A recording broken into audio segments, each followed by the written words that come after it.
स्वयंवर नाटकासाठी जमलेलो आहोत. ते नाटक आहे 3 अंकी. अतिशय सुंदर अशी संहिता असलेलं आणि तेवढ्याच तोला मोलाने हे पेललेलं आपल्या नगरकर कलाकारांनी साकार केलेलं नाटक. नाट्याचार्य कृष्णाजी प्रभाकर खाडीलकर यांची लेखणी आणि देवगंधर्व भास्कर बुवा बखले यांचं संगीत याचा सुंदरसा योग डॉक्टर धनश्रीताईंनी आपल्यासाठी या ठिकाणी प्रस्तुत केलेला आहे.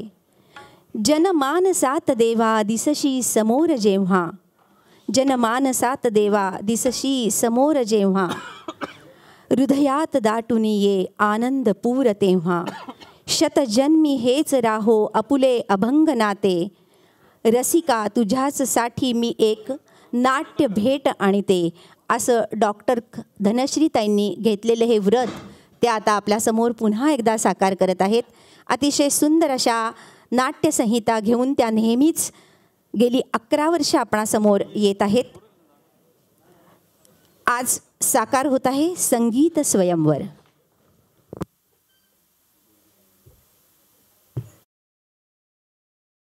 दीपावलीच्या हार्दिक हार्दिक शुभेच्छा.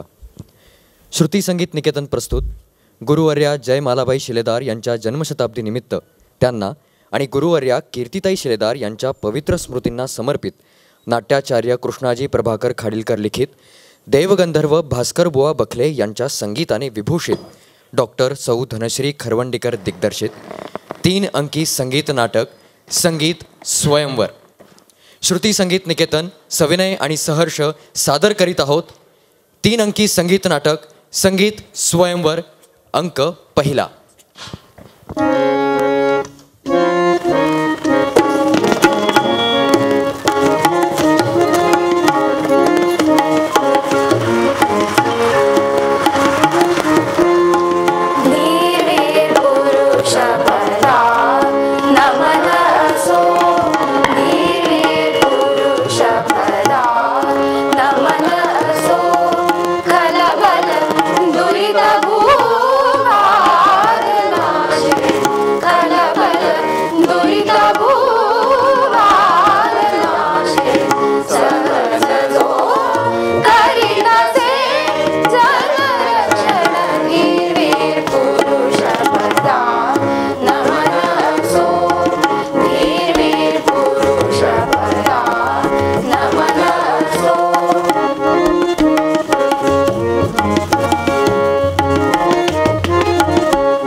शेषशायी जली शेषशायी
द्यावया प्राण मग, द्यावया प्राण मग, चालली सागरी शांत हरी हास्य धरी, शांत हरी हास्य धरी.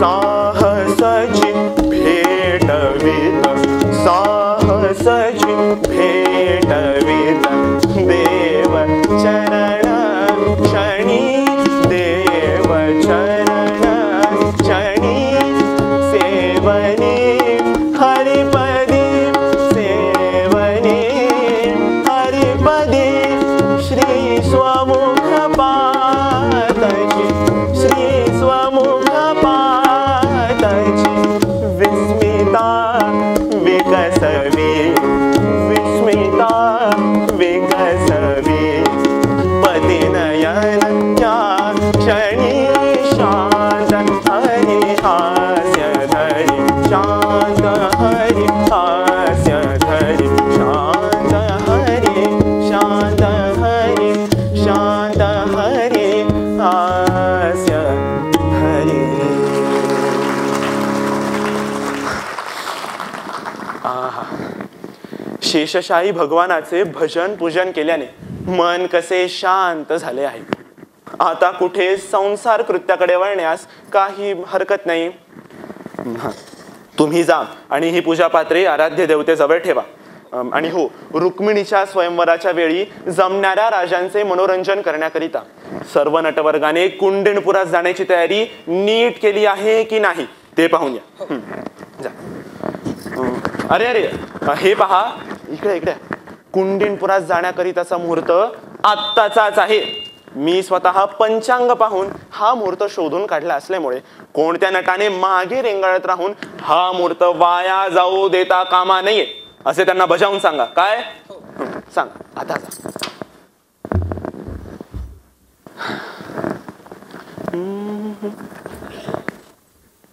अरे हे काय, कुंडिणपुरात जाण्यासाठी आत्ताच्याच मुहूर्ताने निघायचे असे मी सर्व नटवर्गाला जणू आज्ञाच केलेली असताना ही माझी प्रिया नटून सजून इथे कशी येत आहे बरं. या या या या या स्वयंवरासाठी सजलेल्या राजकन्येचा थाटमाट आत्ताच का बरं आपण केला नाही. म्हणजे स्वयंवराचे नाटक आपल्याला करून दाखवायचे आहेच, ते कुंडिणपुरात इथे नाही.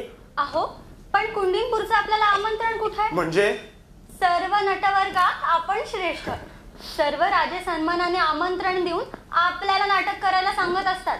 आणि कुंडिणपूरचं जर आपल्याला आमंत्रणच नाही तर उगाच तिथे जा कशाला.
कुंडिणपूरचं जर आपल्याला आमंत्रणच नाही तर उगाच तिथे जा कशाला.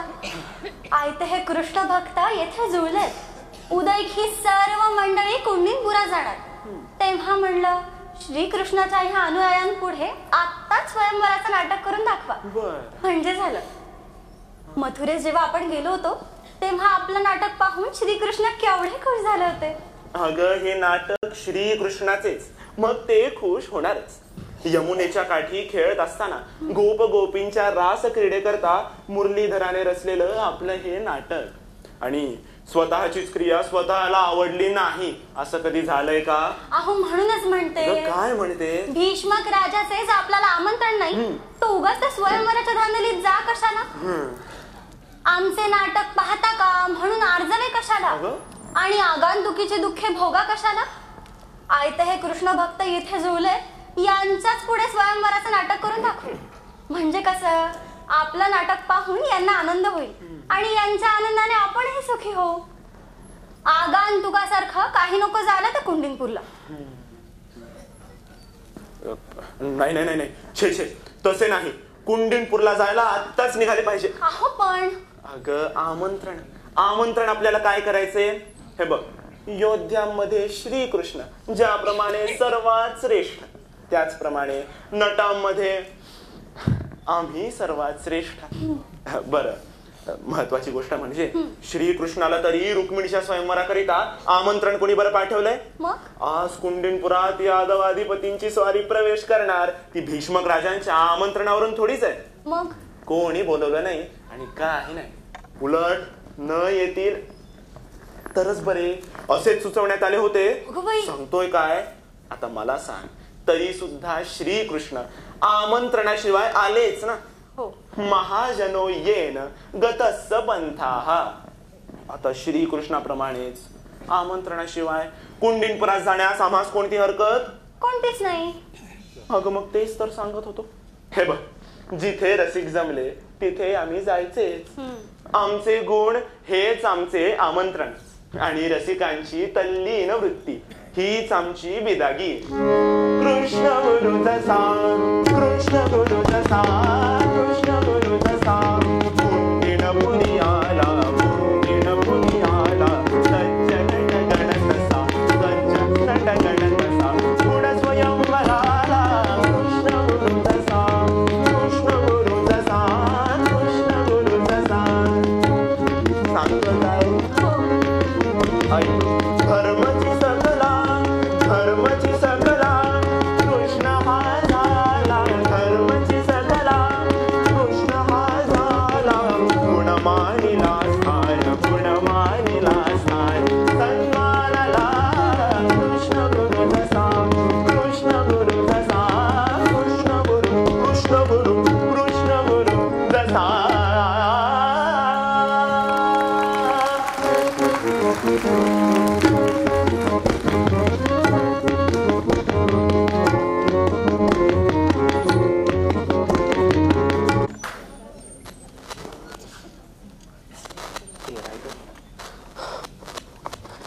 कृष्ण कृष्ण कृष्ण, आमंत्रणाशिवाय हा कृष्ण इथे आलाच कसा? या कृष्ण दहनाच्या पूर्वीच आपण हे सर्व काही करायला पाहिजे होते. या आगंतुकाला कुंडिनपूरच्या वेशी बाहेर चालवून ठेवायला पाहिजे होते. या आगंतुकाकरिता माझ्या बहिणीचे स्वयंवर आरंभिले आहे असे त्या गवळ्याला वाटले तरी कसे? मला वाटते बाबांचीच फूस या कामी असली पाहिजे. मलाही तोच संशय येतो. कंशी बरे झाले. मथुरेच्या युद्धात सम्राट जरासंध महाराजांनी ह्या यादवांवर दया केली आणि तो कृष्ण माझ्या तावडीतून सुटला. पण आता कंसवधाचा सूड गमिण्याची घटका भरली आहे असं मला वाटतं. शेवद्या त्या आगंतुकाला एखाद्या मशकाप्रमाणे चिरडून माझ्या मनगटाच्या वरवंट्याखाली त्याच्या पैलवानी हाडांचा चूरच करतो. कृष्ण दहनाची वेळ जवळ आली म्हणून मला आनंद वाटतोय खरा, पण बाबांनी तरी माझी अशी फसवणूक ती का करावी? मी पाहतो आहे कंसवधापूर्वी बाबा माझं निमूटपणे ऐकून घेत असत, पण कंसवधानंतर बाबांच्या पुत्रद्रोहाने पुन्हा एकदा उचल घेतलेली दिसते. बाबा बाबा खूप समजून असा. रुक्मिणीचा आणि माझ्या मित्राचा विवाह होण्याबरोबरच हा कुंडिनपूरचा राजमुकुट आणि कुंडिनपूरच्या राजमुकुटाबरोबरच सम्राट जरासंध महाराज यांच्या सेनेचे आधिपत्य माझ्या मित्राच्या म्हणजे वीरमणी रुक्मीच्या पायांवर लोळू लागेल. दादा दादा ते आले ना, पाहिलं नाहीस का? तुम्ही असे नुसते उभे. अगं बाई, हे देखील इथेच. पण दादा ते आले ना. ताई अशी गोंधळलीस का? ते म्हणजे कोण आले ग? शिशुपाल महाराज तर येथेच आहेत. ज्यांना पाहून तुला लाजल्यासारखे व्हावे ते नरवीर तर येथेच आहेत. पण दादा ते आले ना. पाहिलं नाहीस का? सामोरं नको का जायला? दादा ते आले ना. रुक्मी, रुक्मी, हाच तो कृष्ण, हाच तो पळपुट्या यादव, हाच तो दगलबाज कंसारी. रुक्मी, रुक्मी, तुमच्या राजवाड्याच्या अंगणात त्याचा रक्ताचा सडा शिंपून परत या त्रिलोक्य सुंदरीच्या स्वयंवराच्या मंगल कार्यास आरंभ करूया. ताई तू अशी गोंधळलीस का ते माझ्या आत्ता लक्षात आहे. आता मी आणि शिशुपाल मिळून ह्या आगंतुकाचा चेंडा मेंदाच करून टाकतो, म्हणजे आमच्या विवाहाला कोणाचीच हरकत उरणार नाही. चल चल. अगं बाई, मी करायला गेले एक आणि झालं भलतंच. हे गेले त्यांच्या अंगावर धावून. बाबा बाबा बाबा, अहो धावा बाबा. इथे कोणी नाही. हे कसं? कोणी नाही, कोणी नाही तर मी आले हो आपल्या मदतीला. माझं मन हिरावून घेऊन आपण प्रथम 2 हाताचे चतुर्भुज झाला आहात आणि मग आमच्या अंगणात पाऊल ठेवलंय. काय माझी मदत कशी घ्याल म्हणता? माझी मदत घेण्याचा आपल्याला आणि मदत करण्याचा मला दोघांनाही सारखाच हक्क आहे. काय नको म्हणता मदत? हो हो नकोच. विश्वाचं सामर्थ्य या बाहूत एकवटलं, मग ह्या अबलेची मदत काय करायची? दादाला आणि शिशुपालाला पहा कसे लीलेनं जागच्या जागी डांबून ठेवलंय.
राधाला आणि शिशुपालाला मत्त गजेंद्रांना दोन्ही हातात लीलेनं पकडून धरून सिंहाप्रमाणे ते इकडेच येतात. ह्या विजयवीराची दृष्ट नको का काढायला? निरांजन घेऊन यांना ओवाळलं पाहिजे ना. अगं बाई, हे आलेच.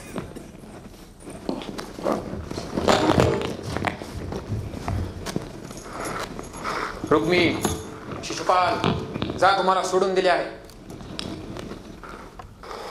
या शुभांगीच्या प्रथम दर्शनाच्या महोत्सवाच्या वेळी तुम्हाला बंधमुक्त केले आहे. अगं बाई, मी अशी गोंधळून कशी गेली? बाबा इथे नाहीत, मी बोलू तरी कशी यांच्याशी? अरे जा, तुम्हाला बंधमुक्त केले आहे. असे उभे का? असे भांबावल्यासारखे का? असे वेड्यासारखे? आपले दर्शन कोणाला वेळ लावणार नाही. हे दर्शन सर्वांनाच वेळ लागेल. जा रुक्मी, तुझ्या बहिणीने तुला बंधमुक्त केले आहे. जा शिशुपाला, ह्या त्रैलोक्य सुंदरीच्या कोमल अंतःकरणाने तुझ्यावर दया केली आहे. नाजूक अबलांनी लावलेले वेड कठोर वृत्तींना मर्यादितच करत असते. घरच्या बायकांना बाहेरच्या शत्रूने वेड लावले असता पुरुषांच्या कठोर वृत्ती बेफाम होत असतात. राजवाड्यात रक्तपात नको म्हणून इतका वेळ गय केली. तुझ्या शक्तीचा दिमाग दाखवू नकोस. नाही, हा कोणत्याच मर्यादा पाळणार नाहीये. मी आपली तलवार म्यानातून उगाच बाहेर नाही काढली. रुक्मी, आपल्या खडगांना ह्याचा बळी रुक्मिणीच्या देखत दिला पाहिजे. मी निशस्त्र असलो तरी तुम्हा दोघांना भारी आहे. या माझ्या वज्रमुष्टीवर तुमचे खडग खुशाल चालवा. बाबा, बाबा, हो धावा. अरे या माझ्या अंगावर तलवारी चालवायला या. मी वज्रमुष्टी, मी वज्रमुष्टी, मी वज्रमुष्टी, वज्रमुष्टी,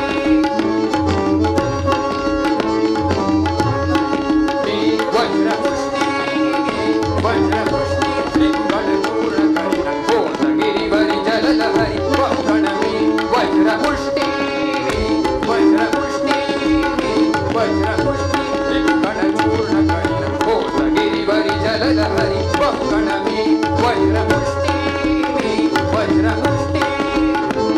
या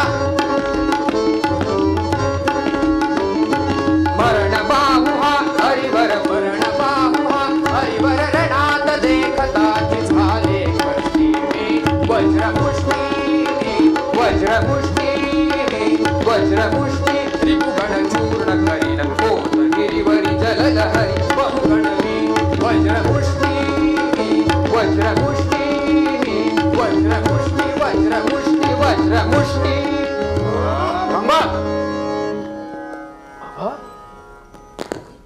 कोण? कृष्णा? रुक्मी, शिशुपाल, आणि हे काय? तुमची तर लढण्याची तयारी. सरा पाहू, मागे सरा. विदर्भ देशच्या या भीष्मकाच्या आज्ञेने आपल्या तलवारी म्यानात घाला. कृष्णा, अरे तू इथे असा अवचित कसा आलास? अरे म्यानात घाला म्हणतो ना तलवारी. बाबांच्या आज्ञे पुढे नाईलाज आहे म्हणून.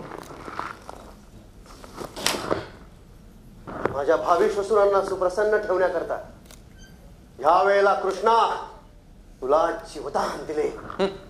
चल.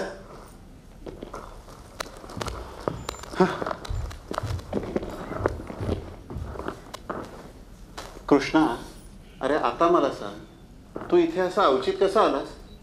अरे आम्हाला अगोदर कळवायला कोणती हरकत होती बरं?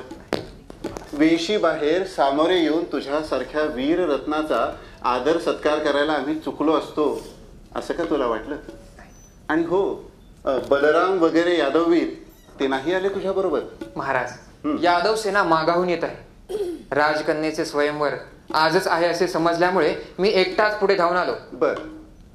हा आता स्वयंवराला मला आमंत्रण नसल्यामुळे स्वयंवराच्या मंडपात एकट्याने घुसून तेथेच मिळाल्याची वर्दी स्वतःच्या मुखाने कळवावी म्हणून पहारेकरांना दूर सारून एकटाच राजवाड्यात शिरलो.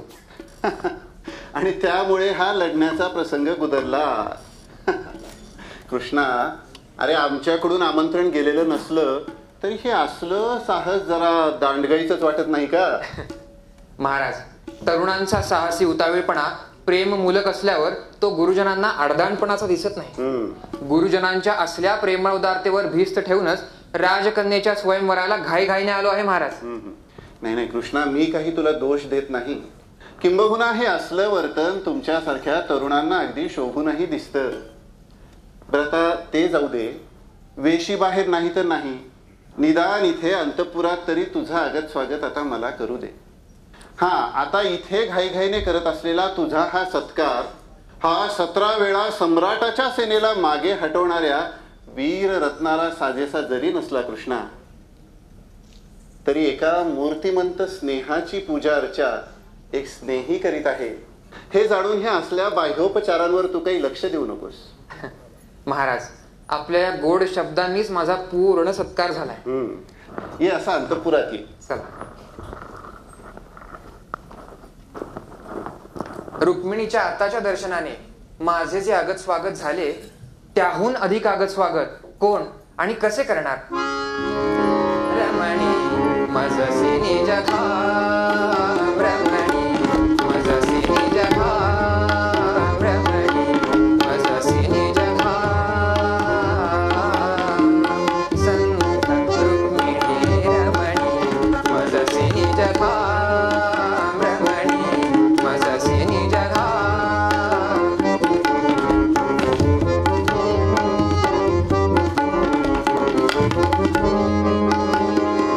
नयने बोले स्वागत केले, नयने बोले स्वागत केले, नयने बोले,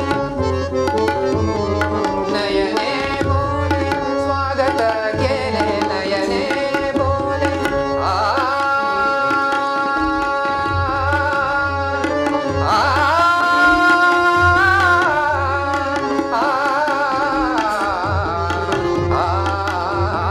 नयने बोले स्वागत केले, नयने बोले. नयने बोले, नयने बोले, नयने बोले स्वागत केले.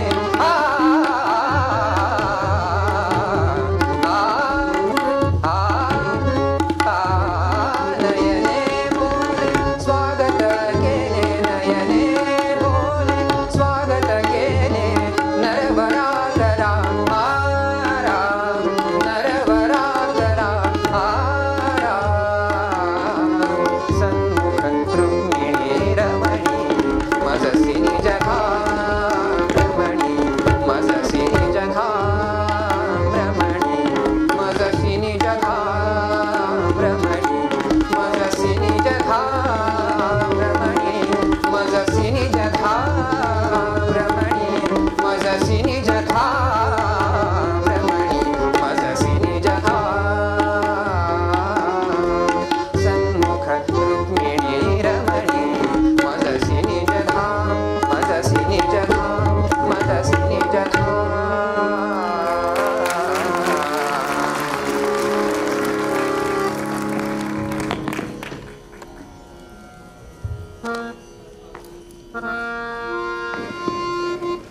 आल्याची बातमी सांगायला माझ्या बरोबर या कलिका आणि लतिकाही आल्यात.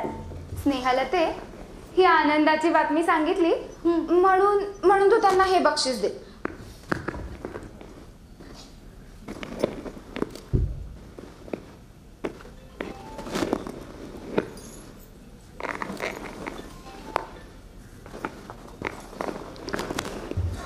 स्नेहलते, मी तुला याहूनही अधिक एक आनंदाची बातमी सांगणार आहे. तेव्हा तू ग मला काय देशील? अगं रुक्मिणी, याहून अधिक आनंदाची बातमी कोणती असणार? रुक्मिणी, पाण्यात देव ठेवून ज्यांच्या आगमनाची वाट तू इतक्या दिवसांपासून बघत होतीस ते आले. मग याहून अधिक आनंदाची बातमी कोणती असणार? अगं, ते आल्याची बातमी सगळ्यांच्या अगोदर मला समजली. हे बघ की नाही, सगळ्यांच्या अगोदर मीच त्यांना पाहिलं आणि मीच ओळखलं तेच ते म्हणून. आईच्या अगोदर मी त्यांना पाहिलं, दादाच्या अगोदर मी त्यांना पाहिलं, बाबांच्याही अगोदर मीच त्यांना पाहिलं. दुसरं कोणी नाही हो प्रथम पाहिलं, प्रथम मीच पाहिलं. अगं हो हो हो, प्रथम दर्शन तुला का द्यायचं झालं? अगं हो, अगदी खरं, प्रथम दर्शन मला द्यायचं झालं. सगळ्यात आधी मी पाहिलं, मीच पाहिलं. अगं हो, आणि मग काय झालं? आणि मग काय, पाहता क्षणी ओळखलं तेच ते म्हणून. हे बघ की नाही, मी पूर्वी त्यांना कधी पाहिलं नव्हतं. तुझ्या तोंडून त्यांचे गुण तेवढे ऐकले होते, पण बाई, पाहता क्षणी ओळखलं तेच ते म्हणून. अगदी पाहता क्षणी ओळखलं. आणि सर्वात मोठं आश्चर्य काय ग, त्यांनी देखील ओळखलं. अगं बाई, काय ग ओळखलं? आणि मध्ये तशी लाजलीस? अगं, दुसरं काय ओळखणार, तीच ती मी. असं त्यांनी मला ओळखलं आणि तेच ते हे असं मी त्यांना ओळखलं. अगदी पहिल्या नजरेलाच आम्ही एकमेकांना ओळखलं.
वा ग वा, ही विशेष आनंदाची नव्हे का बातमी? अगं पण हो, खरा आनंद तर याहूनही पुढेच झाला. अगं मग सांग ना ती गंमत. अगं मी दादाला सांगितलं, ते आलेत म्हणून. हो, तो शिशुपाल समोर होता तरी सांगितलं, ते आलेत म्हणून. अगं हो, तू हे मला मगाशीच सांगितलंस. अगं तो मीना शिशुपाल जवळ होता तरी भ्यायले नाही, अगदी धिटाईनं बोलले, अगदी धिटाईनं. त्याला अगदी कसपटाप्रमाणे लेखून बोलले. शिशुपालाची भीती तुला बिलकुल नाही का वाटली? अगं त्यांचं दर्शन झाल्यावर भीती कोणाची वाटणार? अगं पण हो, खरी गंमत तर याहूनही पुढेच झाली. काय ग? अगं मी दादाच्या देखत शिशुपालाच्या समोर त्यांच्याशी बोलले देखील. अगं बाई, काय ग बोललीस तू? अगं ते देखील माझ्याशी बोलले. तू माझ्या जवळ असतीस ना तर तुम्हाला अगदी निर्लज्जच म्हणलं असतंच बघ. अगं पण ते काय म्हणाले, तू काय बोललीस? ते काय म्हणाले हा ते मला सारं आठवतं. पण बाई मी काय बोलले हे माझं मला काही आठवतच नाही. झालं. त्यांचं पाहणं, त्यांचं वागणं, त्यांचं बोलणं सारं सारं आठवतं. आता ते माझ्याकडे पाहतायत असं वाटतं, आता ते माझ्याकडे येतायत असं वाटतं. पण बाई माझं मला काही आठवतच नाही. माझी स्वतःबद्दलची शुद्धच तेव्हापासून नाहीशी झालेली दिसते. नाहीतर मी इतकी निर्लज्जपणाने वागले असते का ग? वागले असते का सांग? तरुणींना निर्लज्ज करण्याची हातोटी श्रीकृष्णाला अगदी उत्तम साधली आहे. काय म्हणाली? असं मी नाही हो, असं मथुरेस लोक म्हणतात. आणि म्हणूनच स्त्रियांच्या संबंधाने त्यांना सज्जन न मांडण्याचा प्रघात वैरांनी पाडलाय. अगं हो, हेच मी तुला मुद्दाम सांगणार होते. मागे तू एकदा मला म्हणाली होतीस काय की स्त्रियांच्या बाबतीत ते काही तितके सज्जन नाहीत म्हणून. हो अगं तू अगदी खरं बोललीस. असा पहिल्या भेटीलाच मला अनुभव आला.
आणि मी अशी निर्लज्ज होऊ लागले म्हणजे मला सावध कर. चल.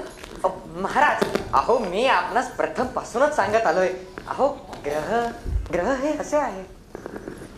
दिवसा जर कृष्णाची आणि ताई साहेबांची गाठ पडली तर अपशकुन होईल आणि झालाच. अहो कृष्णाला सूर्य चांगला, ताई साहेबांना चंद्र चांगला. आणि दिवसा जर चंद्रासमोर सूर्य आला तर सूर्य चंद्राला खातो, असा आम्हा ज्योतिषांचा सिद्धांत आहे. हा, रात्री काळोखात जर चंद्रापुढे सूर्य आला तर चंद्र तेवढा उगवतो, सूर्य काळोखात पुरला जातो.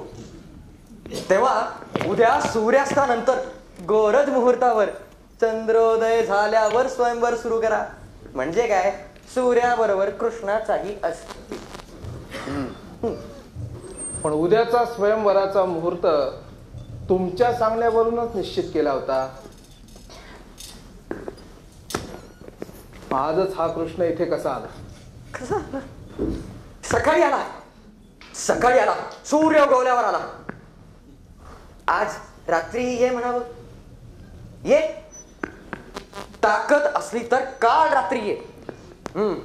महाराज, मी लिहून दिलेली पत्रिका आड धरा. पत्रिकेवर डोके आपटून आपटून आपटून आपटून आपटून आपटून आपोआप परत जाईल. पत्रिका वज्राहून अधिक काम देते, मुहूर्त मात्र बरोबर साधला पाहिजे. माझ्या पत्रिकेची ढाल करा, माझ्या पत्रिकेचे कवच असे अंगात घाला, माझ्या पत्रिकेचे वज्र हातात धरा आणि काल रात्री कृष्णाला येऊ द्या. काल रात्री नको, आज रात्री काय होईल ते सांगा. आणि हो, उद्या रात्री काय होईल तेही सांगा. अहो, काल रात्री जे झाले ते आज रात्री होणार आणि आज रात्री जे झाले ते उद्या रात्रीही झालेच म्हणून समजा. काल रात्री काहीही झाले नाही, मग आज रात्रीही काहीही झाले नाही आणि उद्या रात्रीही काहीही झाले नाही. अहो, काल आज उद्या हे तिन्ही आम्हा ज्योतिषांना सारखेच. आम्ही ग्रहांनी, आम्ही जिवंत ग्रहांनी एकदा झाले म्हटले आणि ते प्रत्यक्षात झाले नाही, म्हणजे हो कदाचित ते झाले नाही तरी ते खोटे नव्हे, खोटे नव्हे. केव्हा तरी ते होऊन गेलेले असलेच पाहिजे. या युगात नाही तरी पुढच्या युगात तरी होणारच असले पाहिजे. वर्तमान, भूत, भविष्य असे 3 काळ सामान्य जणांकरिता आहेत. आम्हाला हे 3ही काळ एकच. होय तर होय, नाही तर नाही. सुख व्हावायची नाहीच. आज रात्री तुम्हाला काय तो अनुभव येईल. ठीक, आज रात्रीचा माझा भेद साधला तर तुमच्या ज्योतिषावर माझा विश्वास बसेल. अहो बसेल, अहो बसला, बसून गेला, पक्का झाला. आपण फक्त बक्षीस तेवढे द्यायचे बाकी राहिले. बक्षीस द्यायचं म्हणजे काय? दिलं, देऊन चुकलं, द्यायचं काही बाकी राहिलं नाही. बक्षीस मिळाले एवढं काय तर आपण कबूल करायचं बाकी आहे. स्नेहलते, तेही मिळाले आपणाकडून. मिळाले ना? रुक्मिणी, या कृष्णाच्या तावडीतून तुम्हाला आम्हाला सोडवण्याचा आज मी रात्रीच भेद केला आहे. म्हणजे दादा, आज रात्री छापा घालून तू काही भलता सलता करणार आहेस की काय? तुझ्या मनात शंका आली असले काळे कुट्ट कृत्य करणं देखील गैर होणार नाही. कारण कंसाला कपटाने मारणारा हा कृष्ण. जाऊ, तुर्तास तरी मी सरळ मार्गाने जाणार आहे. तेव्हा ताई, मी तुला हेच विचारायला आलो, तू मात्र कसला भलता सलता हट्ट नाही ना धरणार? दादा, आजपर्यंत माझं असं कोणतं गैरवर्तन झालं म्हणून तुम्हाला हा प्रश्न विचारावास? माझं कुठं चुकलं का? चुकले असे नाही का? सकाळी कदाचित तू भांबावून गेलीही अशी, पण जेव्हा आम्ही कृष्णाशी 2 हात करण्यास तयार झालो असताना बाबांना कशाला हाका मारल्यास? अरे, तुम्ही पुरुष जर असे अंतपुरात लढू लागलात तर आम्ही बायकांनी काय नुसतं? होय, तेही आमचे जरा चुकलेच आणि म्हणूनच आम्ही म्यानात तलवारी घातल्या. काय ग रुक्मिणी, उद्या स्वयंवराच्या वेळी मला जो वर पसंत पडेल त्याच्या गळ्यात मी माळ घाल. अगं, मग मी तुला हेच विचारतो आहे, उद्या स्वयंवराच्या मंडपात जे राजे हजर असतील त्यांच्यापैकी कोणाच्या ना कोणाच्या तरी गळ्यात माळ घालशील ना? नाहीतर आम्ही स्वयंवरासाठी राजे लोकांना आमंत्रण द्यावे आणि यातला कुठलाच राजा राजकन्येला पसंत नाही अशी मंडळाची अप्रतिष्ठा व्हावी, असं तर उद्या होणार नाही ना. कारण अशी अप्रतिष्ठा झालेले राजघराणे राजपदास मुक्ते, म्हणून सर्व राजे आमचं राज्य हिरावून घेतील. या गोष्टीची तुला कल्पना आहे ना? हो दादा, ते सगळं मला माहिती. कुंडीनपूरच्या सिंहासनाचे तुकडे तुकडे व्हावे अशी माझी मुळीच इच्छा नाही. माझ्या पायी राजमंडळात दुही होऊन त्यांनी आपापसात लढावं असं मी काही करणार नाही. अमक्या तमक्या राजकन्येच्या स्वयंवराच्या वेळी 150 राजे लढाईत पडले असल्या गोष्टी ते राजकन्येच्या स्वरूपगर्वाला भरता आणतात.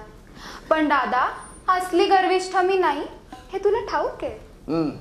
रुक्मिणी, तुझ्या स्वयंवराकरिता बोलावलेले तर सर्व राजे आले, पण न बोलावलेले देखील राजे आले आहेत.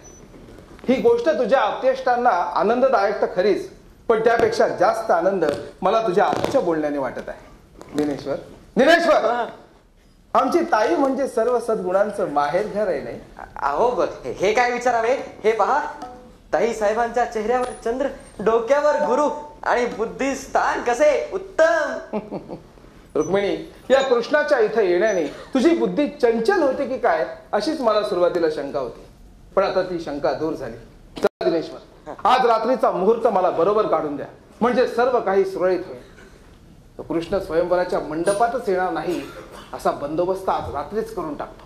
चला चला, आपण मुहूर्त काढून द्या म्हणजे काय, काढून दिला, देऊन चुकला, पक्का झाला.